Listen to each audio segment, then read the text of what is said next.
I discovered my wife's betrayal, and that some of our kids aren't mine. The afternoon sunlight spilled through the windows of my home office, highlighting the dust particles dancing in the air. It was a typical Tuesday, unremarkable in every sense of the word, until it wasn't. I'd been sorting through some overdue paperwork, nothing too engaging, when a ping on my laptop caught my attention. It was an email from my wife, Elise. At first, I thought it was a mistake. She rarely emailed, me opting instead for texts or quick calls. But when I opened the attachment she'd accidentally sent, my heart sank. It was a chain of private messages between her and a man whose name I didn't recognize. The words burned into my brain, each one chipping away at the foundation of the life I thought we'd built together. The tone was intimate, the exchanges spanning months, maybe years. My hands trembled as I scrolled through confessions of love and detailed plans for their clandestine meetings. I couldn't breathe. My chest tightened as the reality of the situation began to sink in. Elise, the woman I had loved, trusted, and shared my life with, had betrayed me. But the messages weren't what completely shattered me. It was a single sentence, buried among the exchanges. "Do you think he suspects that some of the kids aren't his?" Time seemed to stop. My ears buzzed with static, my mind unable to process the weight of those words. Some of the kids? I glanced toward the framed family photo on my desk, the one from last year's vacation. There we were, smiling on a sandy beach, the picture of happiness. My 3 children, my pride and joy, stood beside me. Now, for the first time, I looked at their faces and questioned everything. The confrontation. By the time Elise returned home that evening, I had gone through every stage of disbelief, anger, and heartbreak. She walked into the house, her smile faltering the moment she saw me standing in the kitchen, the printed messages spread across the countertop like damning evidence in a courtroom. "What's this?" she asked, her voice feigning confusion, but her eyes betraying her. "You tell me," I said, my tone low and controlled. The rage simmering beneath my calm exterior was volcanic. Elise's face paled as she scanned the pages, her hands trembling. "I can explain." "Don't." I cut her off, my voice sharper than I'd ever heard it. "Don't insult me by pretending there's a justification for this." For the first time in our marriage, Elise looked like a stranger to me. Her once familiar features, a face I had memorized over years of love, now seemed foreign, twisted by guilt and lies. "Are they mine?" I demanded, my voice breaking despite my best efforts to remain composed. "The kids. Are all 3 of them mine?" Her silence was louder than any confession. Tears welled in her eyes, but I wasn't interested in her sorrow. I needed answers, and I needed them now. "Elise," I said, stepping closer, "I swear if you lie to me again, They're yours!" she blurted out, her voice desperate, her words tumbling over each other. "2 of them are. I swear John and Emily are yours. It's just—" She hesitated, her gaze dropping to the floor. "Just what?" My voice was cold, devoid of the love that once defined our relationship. "Lily might not be," she whispered, her voice barely audible. The room spun. Lily, my youngest, the little girl who ran to me every evening when I came home from work, who clung to me like her world depended on it, she might not be mine. The aftermath. The days that followed were a blur. I scheduled a DNA test immediately, unable to function under the weight of uncertainty. Elise tried to apologize, to explain, but her words felt like poison. Every time I looked at her, all I could see was the betrayal. The test results arrived within a week, though it felt like a lifetime. I opened the envelope alone in my office, my hands shaking as I read the words that confirmed my worst fears. Lily wasn't mine. I couldn't think.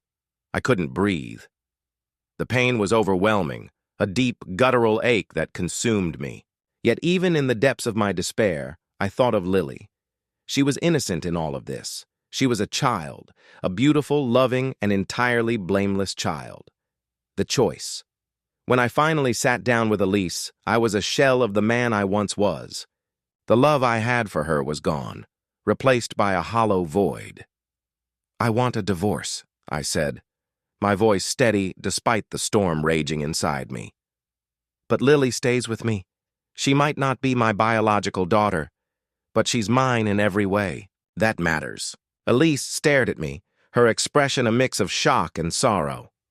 "You don't have to do this," she pleaded. "We can work through this." "No, Elise," I interrupted. "You worked through this the moment you decided to lie to me, to betray me, and to destroy everything we built together. This isn't about us anymore. It's about what's best for the kids." The house was quieter now, almost eerily so. Elise had moved out a few months ago, leaving behind echoes of the life we once shared. Her absence was a double-edged sword, a relief because the constant tension was gone, but also a painful reminder of what had been lost. For the kids, it had been an adjustment. John, the eldest, was stoic about the whole thing, but I could see the cracks in his armor. He had questions he didn't know how to ask and emotions he didn't know how to process. Emily, my middle child, was quieter than usual, her vibrant energy dimmed by the upheaval.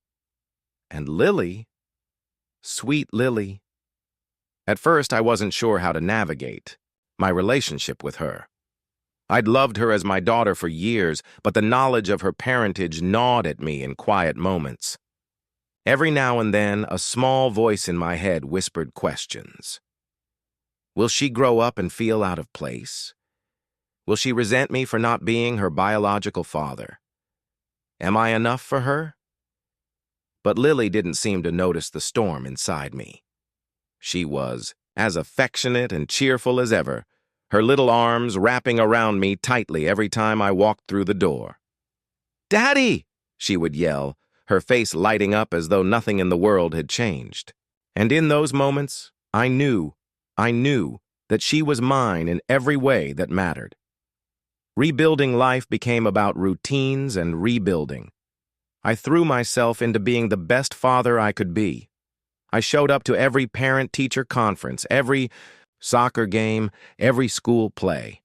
I wanted the kids to know that no matter what had happened between Elise and me, they were my priority. I started therapy to help me process everything: the betrayal, the anger, the hurt. At first, I was hesitant to open up, but over time, I found it liberating. My therapist helped me see that holding on to resentment would only poison me. I needed to let it go, not for Elise's sake, but for mine and the kids. Elise had visitation, rights, but her relationship with the kids, especially Lily, was strained. The kids were old enough to understand what had happened, at least on a surface level, and the trust between them and their mother had been severely damaged. Elise tried to make amends, but it was clear that her choices had consequences she hadn't anticipated. Finding strength one evening, as I was helping Lily with her homework, she paused and looked up at me with her big, curious eyes. "Daddy," she asked, "why don't you and Mommy live together anymore?" My breath caught.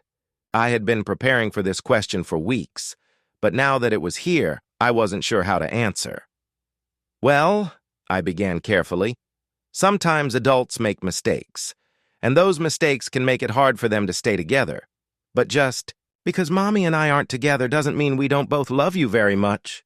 Lily frowned, considering my words. "But you're still my daddy, right?"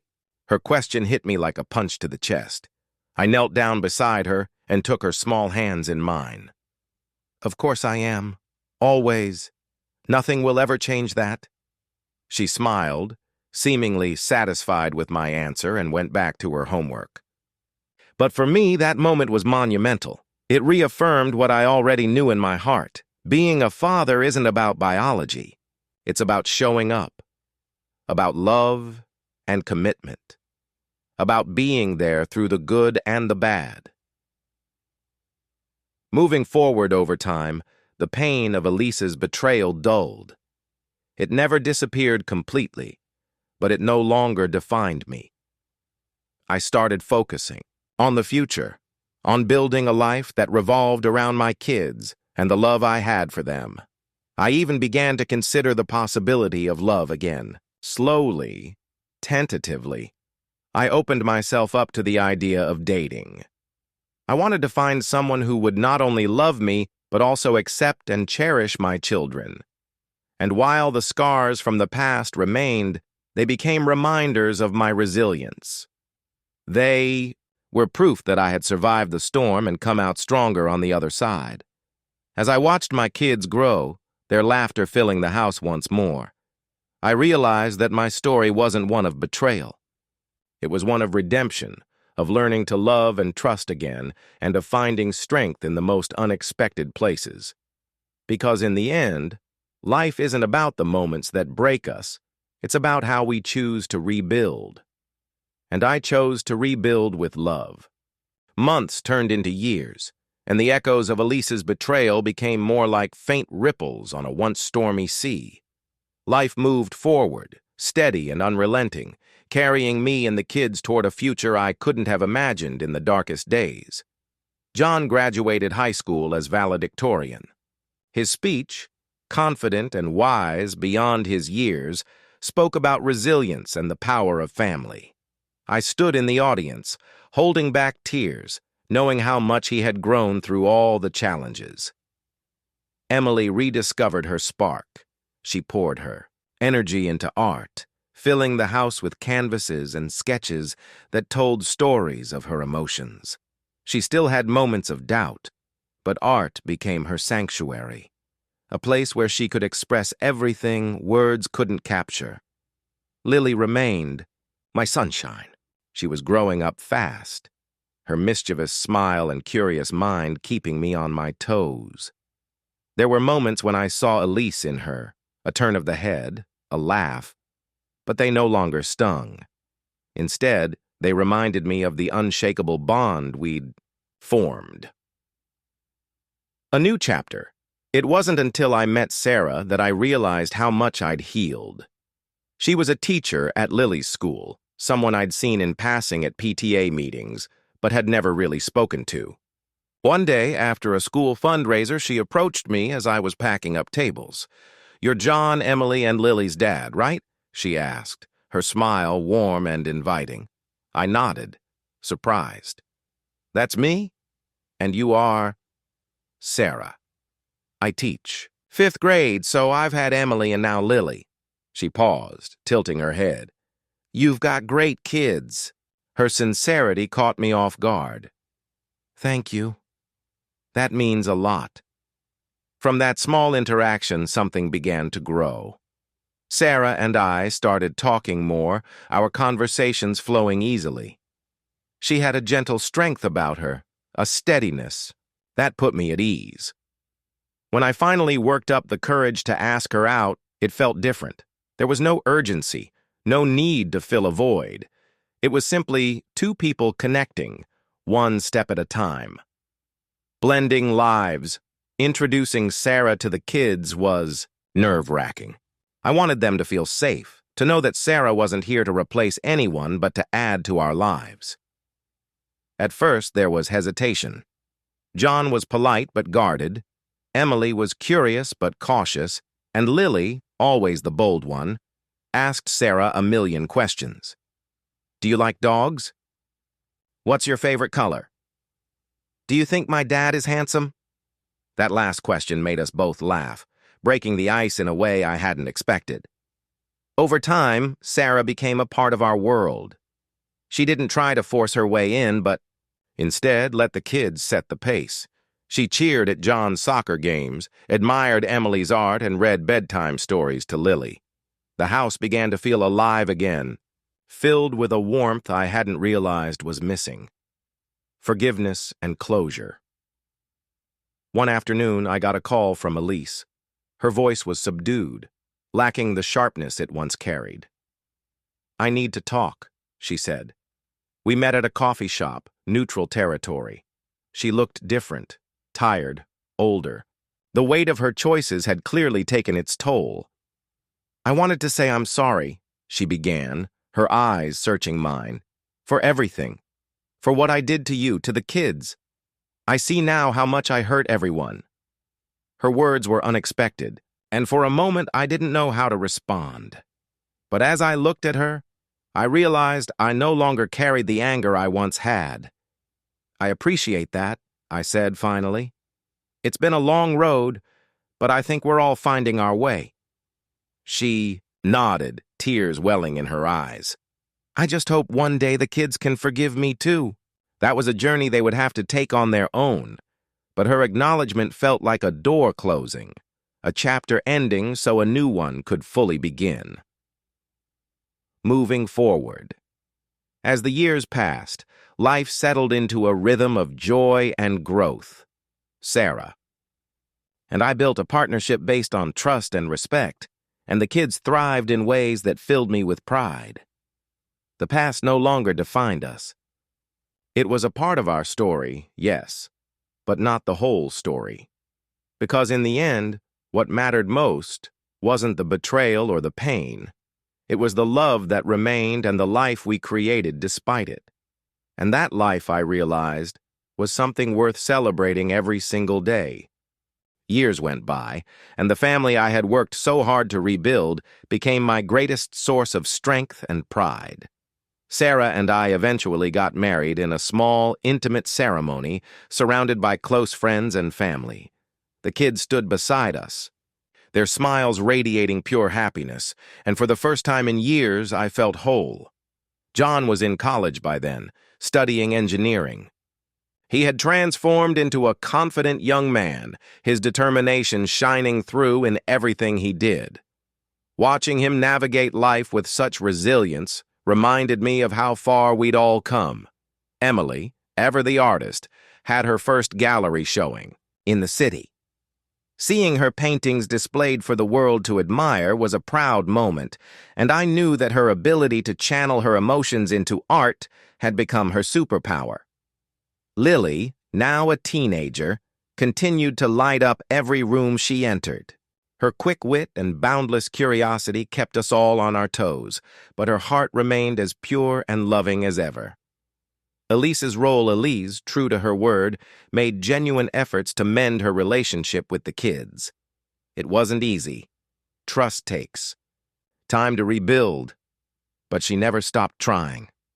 She showed up for important events, offered her support, and respected the boundaries we set. The kids responded in their own ways. John remained cordial but distant. Emily started to warm up to her slowly, and Lily, being the youngest, gave Elise the most grace. I stayed neutral, focused on ensuring the kids felt secure and loved. It wasn't about erasing the past, but finding a way to coexist peacefully for the sake of our children. And over time, that's exactly what we managed to do. A letter that changed everything. One quiet evening, as I sat in my study reflecting on how much my life had changed, I received a letter in the mail. The handwriting was unfamiliar, and the return address was blank. Curious, I opened it. Inside was a handwritten note. "Dear John, you don't know me, but I know your story. I was once in your shoes, and reading about how you handled such a difficult chapter in your life has given me hope. Your strength, resilience, and ability to forgive inspire me. I wanted to thank you for showing that even after betrayal, there's a path forward, a way to build something beautiful again. With gratitude, a stranger." I stared at the letter, emotions swirling. Somehow, my journey had reached someone else, offering them a glimmer of hope in their darkest hour. It was a reminder that the choices we make, the way we handle adversity, ripple out in ways we may never fully understand. Legacy of love. In the end, the mansion I once worried about keeping, the financial fallout, and even the betrayal itself became distant memories. What truly mattered were the bonds we rebuilt, the lessons we learned, and the love that grew stronger with every passing day. I often tell John, Emily, and Lily that life isn't about avoiding pain. It's about how we rise after the fall. And as I look around at the life we've created, I know one thing for certain. We didn't just rise, we soared. And that, I realized, is the greatest revenge. Not against anyone, but against the darkness that once tried to consume us. Years later, on a warm spring morning, I found myself sitting on the front porch of the modest yet beautiful home Sarah and I had built together. It wasn't a sprawling mansion like the one I had fought to protect during the storm of betrayal, but it was a place filled with warmth, laughter, and the unmistakable presence of love. Sarah stepped out to join me holding 2 mugs of coffee. Her hair shimmered in the sunlight, and her smile, as always, felt like home. "What are you thinking about?" she asked, handing me a mug and taking a seat beside me. I gazed out at the garden, where Lily was chasing our golden retriever, Duke, around the freshly planted flowers. Emily was perched on the garden swing, sketchbook in hand, lost in her creative world. John was visiting for the weekend and had taken to tinkering with an old car in the driveway, his focus unwavering. "I'm thinking about how far we've come," I said, my voice tinged with gratitude. "And how lucky I am to be here with all of you." Sarah placed her hand over mine, her touch grounding me. "You earned this, John. You fought for it for us, and look at what we've built. It's everything." She was right. The scars of betrayal had faded, replaced by the resilience and love we nurtured every single day. Elise had settled into her new life, maintaining a civil and distant relationship with the kids. I no longer harbored anger toward her, though forgiveness had come gradually. My focus had shifted entirely to the family and future I was building. A milestone celebration. Later that evening, we gathered around the dining table for a celebratory dinner. John had just received a job offer from a prestigious engineering firm, and Emily had sold her first major piece to an art collector. Lily was about to graduate from high school with honors, and Sarah had launched her own small business, combining her passions for design and community work. As we clinked glasses and shared laughter, I felt a wave of peace settle over me. Life wasn't perfect. No one's ever is. But in that moment, it felt like everything had aligned just as it was meant to. A surprise guest as dessert was being served. There was a knock at the door. Puzzled, I rose to answer it. Standing on the porch was Elise. Her once confident demeanor was now subdued, and her expression held a mixture of hesitation and hope. "I hope I'm not intruding," she began. I wanted to congratulate John and Emily. I heard about their achievements and I thought it might be okay to stop. Bye." I glanced back at the dining room where the kids had paused mid-conversation. Their expressions ranged from surprise to cautious curiosity. "It's up to them," I replied softly, stepping aside to let her in. Elise entered hesitantly, her gaze darting around as if searching for something familiar in a home that was no longer hers. A step forward.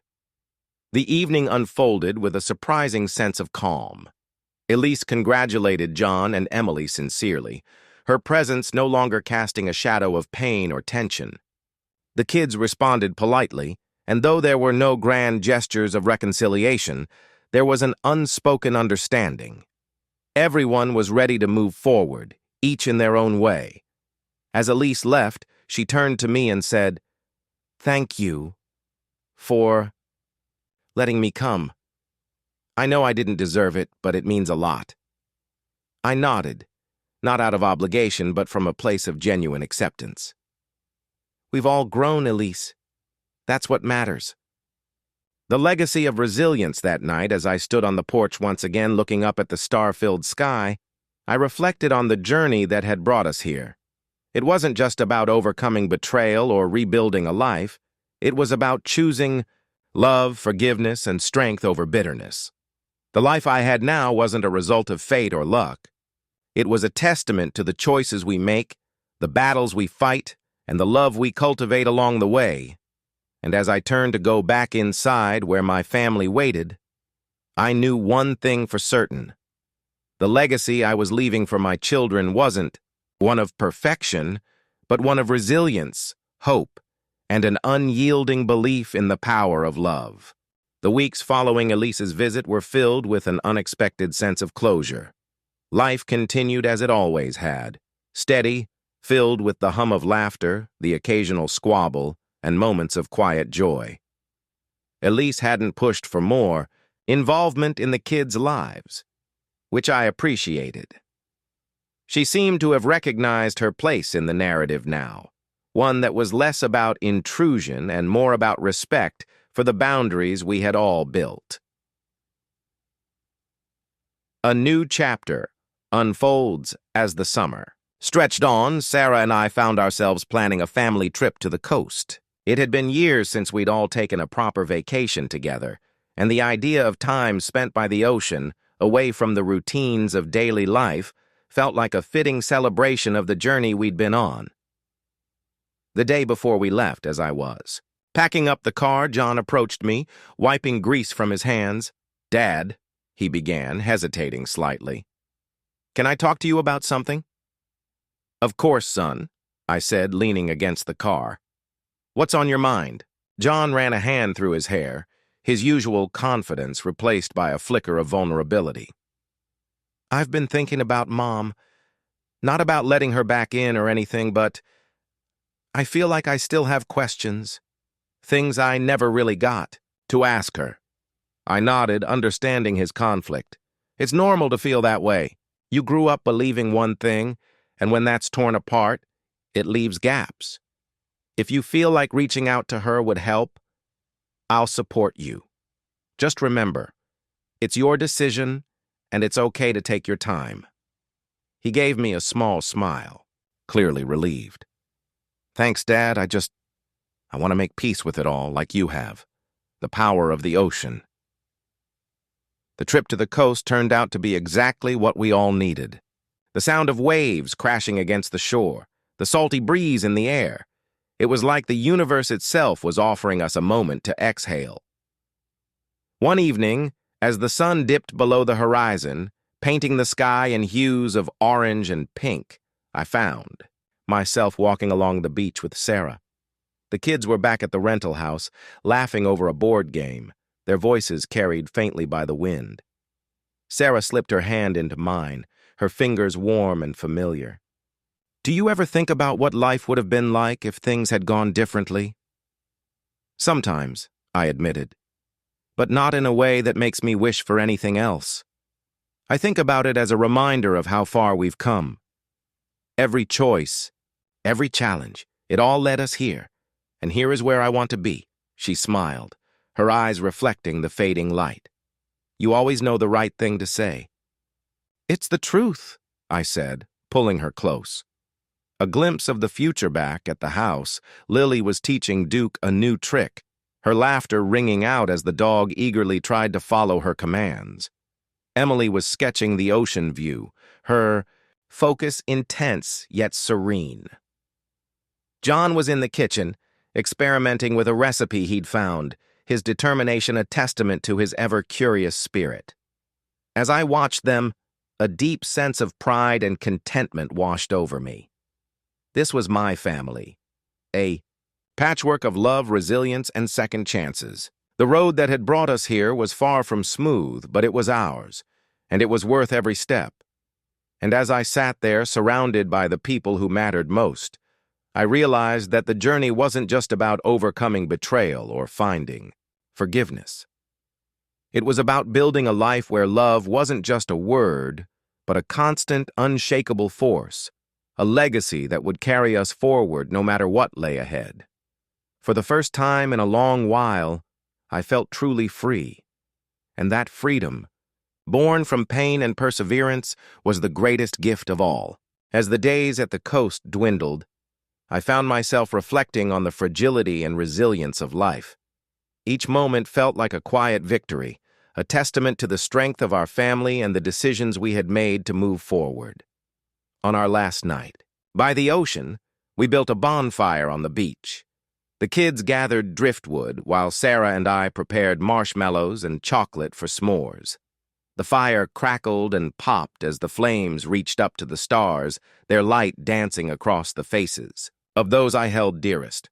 A shared promise. "Dad, can we make a pact?" Emily asked as she poked her marshmallow into the fire, her tone unusually serious. "A pact?" I asked, raising an eyebrow. "What kind of pact?" Emily looked around at her siblings and then at Sarah and me. "That no matter what happens, we always stay honest with each other. I don't ever want to feel like there are secrets between us." Her words struck a chord, and I felt a pang of both pride and sadness. Emily had grown so much through everything we'd faced, perhaps too much for her age. "That's a good idea," John said, his voice steady. "Honesty's what keeps us strong, right?" Lily nodded vigorously. "And we should always be there. For each other, too." Sarah squeezed my hand as I looked at each of them, their faces illuminated by the fire. "I think that's a pact worth making," I said. "Honesty and being there for each other no matter what." We all raised our marshmallow sticks like a toast, sealing the promise with smiles and laughter. A letter in the mail. When we returned home from the coast, a surprise awaited us in the mailbox, a letter addressed to me written in Elise's handwriting. My chest tightened as I opened it, unsure of what to expect. The letter was short and surprisingly heartfelt. "Dear Michael, I wanted to thank you for the way you handled everything. You didn't have to give me grace, but you did, and it's something I'll carry with me forever. I've decided to move away, to give everyone the space they need to heal. But before I go, I wanted you to know that I'm truly sorry for the pain I caused. I hope that one day when the kids are ready, they'll let me be a small part of their lives again. Until then, I wish you all nothing but happiness. Sincerely, Elise." I folded the letter and placed it in my desk drawer. It was a closure of sorts.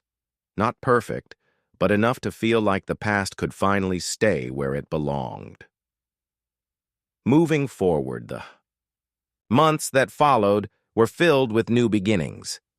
John started college, Emily won an art competition, and Lily adopted a stray cat she found in the neighborhood. Each milestone felt like a step toward a brighter future, one untainted by the shadows of betrayal. Sarah and I grew closer than ever. We found joy in the little things, gardening together, binge-watching old movies, and taking long walks in the evening.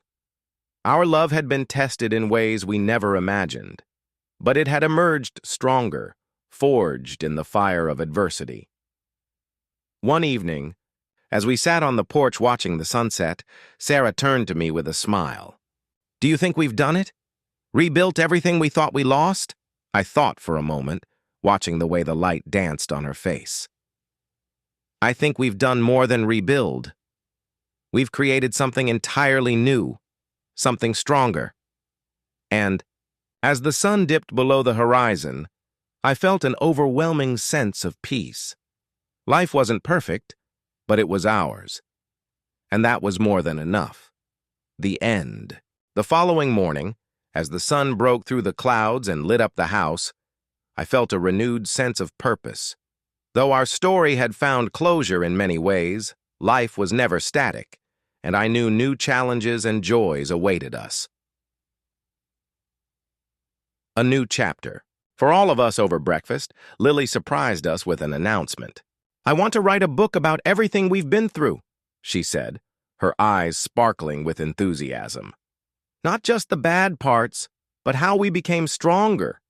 I think it could help other people." Sarah and I exchanged a look, proud of her maturity. "That's a wonderful idea," I said. "Your perspective could really inspire others."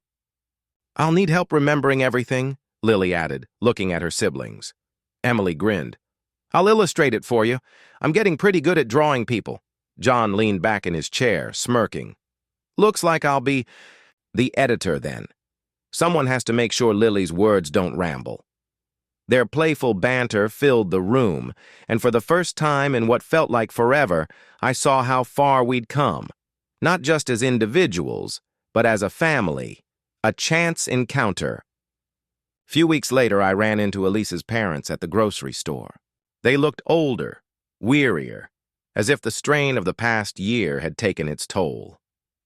"Michael," her father greeted me with a hesitant nod. "Good to see you," I replied politely. Her mother sighed deeply. "We've been meaning to thank you," she said, "for taking care of the kids and for everything you've done. We know it hasn't been easy." I nodded, unsure of what to say. "Elise moved to a small town up north," her father continued. "She's trying to start over, to make things right in her own way. She's joined a support group and, well, she talks about you and the kids a lot. She misses them." I felt a pang of empathy, though it was tempered by the memories of her betrayal. "I'm glad she's trying to move forward," I said. "But the kids need time. They're happy, and that's what matters most." Her mother smiled faintly. "Thank you, Michael. You've been more understanding than most people would have been." As I walked away, I couldn't help but feel a sense of finality. Elise's chapter in our lives had ended, but perhaps she was beginning to write a new one for herself. Building a legacy months turned into years, and our lives continued to evolve. Lily's book project turned into a family effort, with each of us contributing stories and memories. It became a therapeutic process, allowing us to reflect on our journey and the lessons we'd learned. When the book was finally published, it received a modest amount of attention, but its impact was profound.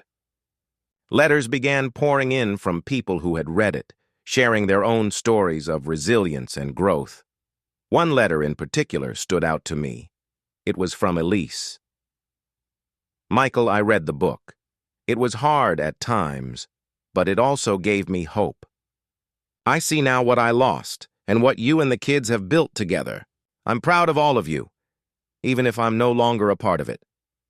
Thank you for telling your story. It reminded me that it's never too late to start again.